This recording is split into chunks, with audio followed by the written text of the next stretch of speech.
अस्सलाम वालेकुम ख़वातीन हज़रात, मैं हूं आपका मेज़बान सुमैर। तो आज के नए प्रोग्राम में हम आपको खुशामदीद कहते हैं। दोस्तों, आज की वीडियो में हम पाकिस्तानी उन ड्रामों के बारे में बात करने जा रहे हैं जिनके बारे में डायरेक्टर, प्रोड्यूसर और आवाम ये समझती थी कि इन ड्रामों के आते ही ये ड्रामे अगले पिछले सारे रिकॉर्ड तोड़ देंगे। इनकी बहुत ज़्यादा प्रमोशंस भी की गई, लेकिन रिसेंटली जितने भी टॉप के ड्रामे हैं वो सारे के सारे फ्लॉप हो गए हैं। अब मैं बात जो करने जा रहा हूँ उसको जानकर शायद डायरेक्टर, प्रोड्यूसर और एक्टर मेरे दोस्त नाराज ना हो, क्योंकि फैक्ट्स के साथ जो चीजें पेश की जाए उनको मान लेना चाहिए भाई, उस पर नाराजगी नहीं होनी चाहिए। तो चलिए वीडियो शुरू करते हैं, लेकिन आप लोगों ने राय जरूर देनी है, क्या वाकई में सच कह रहा हूँ या झूठ कह रहा हूँ। गुस्सा नहीं करना भाई आप लोगों ने भी, क्योंकि आप लोगों के भी दिल बड़े ही जुड़े होते हैं ड्रामों के साथ। सबसे पहले तो मैं जिस ड्रामे के बारे में बात करने जा रहा हूँ उसका स्क्रिप्ट लिखने वाले पाकिस्तान के सबसे हाईएस्ट पेड राइटर हैं और सबसे फेमस हैं, और ऐसी पर्सनालिटी हैं जिन्हें बच्चा बच्चा जानता है भाई। ऐसी कमाल की पर्सनालिटी है, उनके आगे मैं हाथ जोड़कर बड़ी आजिज़ी से कहता हूँ, खलील साहब नाराज मत होइएगा। जो फैक्ट्स मैं आपके ड्रामे के बारे में बताने जा रहा हूँ या फिर जिस बुनियाद पर मैं कह रहा हूँ कि आपका ड्रामा फ्लॉप हो गया, शायद वो आप एक्सेप्ट कर लें, लेकिन आपके देखने वाले, आपके ड्रामे को देखने वाले कमेंट सेक्शन में अपनी राय जरूर दे देंगे। कास्ट आप सोचें, पाकिस्तान के सबसे महंगे एक्टर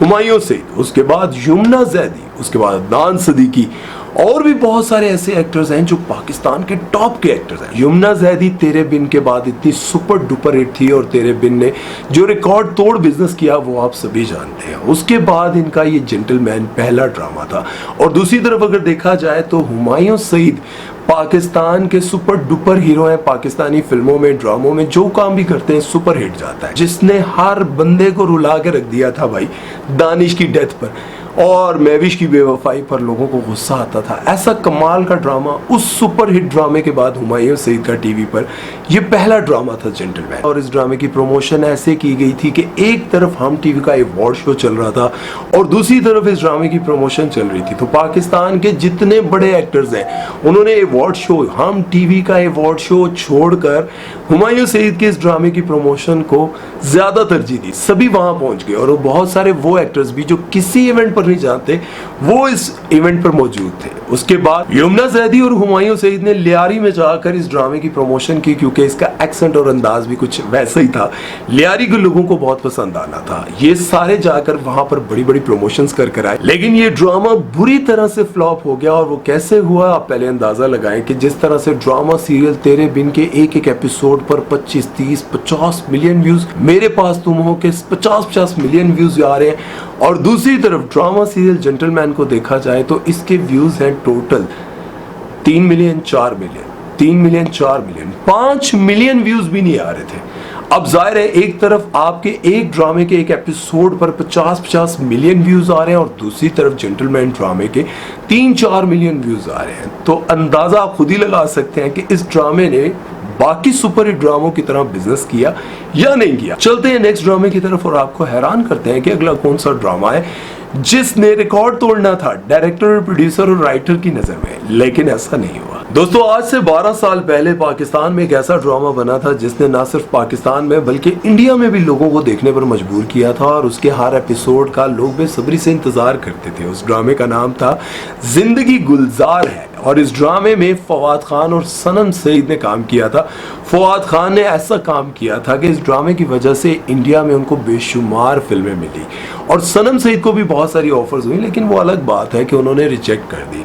अब इस ड्रामे के बाद उनको चाहिए था अपने कैलिबर को बरकरार रखते, लेकिन उन्होंने पाकिस्तान के बेशुमार अच्छे प्रोजेक्ट्स को रिजेक्ट करके, अच्छी अच्छी फिल्मों को रिजेक्ट करके एक ऐसे बेहुदा ड्रामे को सिलेक्ट किया जिसका नाम था बरज़ख। अब इस ड्रामे को उन्होंने साइन तो कर लिया, लेकिन इस ड्रामे के बाद एक नहीं, दो नहीं, बल्कि बेशुमार इंटरव्यूज देना शुरू कर दिए और इस ड्रामे को प्रमोट करना शुरू कर दिया। जबकि आपको बताता चलूं कि फवाद खान और सनम सईद इंटरव्यूज तो दूर की बात है भाई, ये किसी इवेंट पर भी नहीं जाते, किसी से सीधे मुंह बात भी नहीं करते। फवाद खान के माजरत के साथ बहुत नखरे होते हैं, लेकिन इस ड्रामे को प्रमोट करने के लिए उन्होंने इतने इंटरव्यूज दिए, और आखिरकार जब ये ड्रामा आया तो फिर इसे धक्के देकर पाकिस्तान से बाहर निकाल दिया गया। उसकी वजह यह थी कि इस ड्रामे में जिना, हम जिन्स परस्ती, शराब, ड्रग्स, कत्ल और हर किस्म के बेहुदा काम जो है इस ड्रामे में दिखाए जा रहे थे और नॉर्मलाइज किया जा रहा था कि ये सब कुछ तो होता है। बच्चों के गंदे गंदे जुमले, बच्चों को गंदे गंदे सीन्स और ऐसी ऐसी चीजें दिखाई जा रही थी कि बंदा ये कहता था ये कैसा ड्रामा बनाया। वीरू वीरू इधर इधर वीरू फिर वो लाइट देखो, वो लाइट। अस्सलाम वालेकुम, मेरा नाम है बरीरा।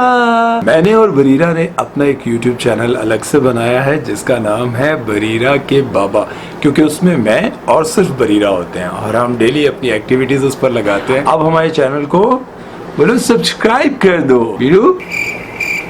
वीयू के चैनल को सब्सक्राइब कर दो।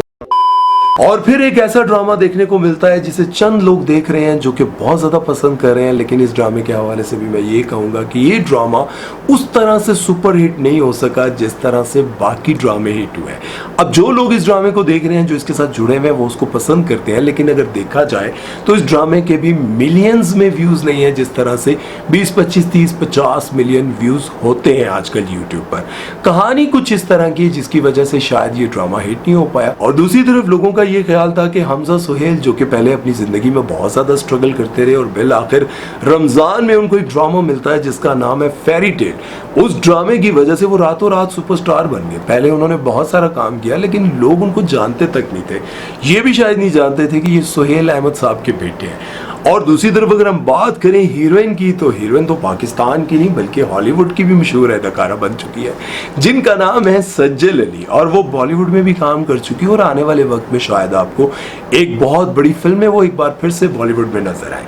अब लोगों का ये ख्याल था कि सज्जल अली इतने दिनों के बाद, इतने अरसे के बाद टीवी पर आ रही है और दूसरा उनके साथ है हमजा सुहेल, दोनों बड़े नाजुक नाजुक, ये छोटे छोटे लग रहे हैं, तो यकीनन इनकी जोड़ी और केमिस्ट्री बहुत फिट जाएगी। लेकिन पूरी तरह से ये ड्रामा भी फ्लॉप हो गया। इस ड्रामे को लोग जो देख रहे हैं वो पसंद कर रहे हैं क्योंकि कहानी ये है कि एक गरीब देहाती लड़की है जो कि पढ़ना चाहती है और पढ़ नहीं पाती।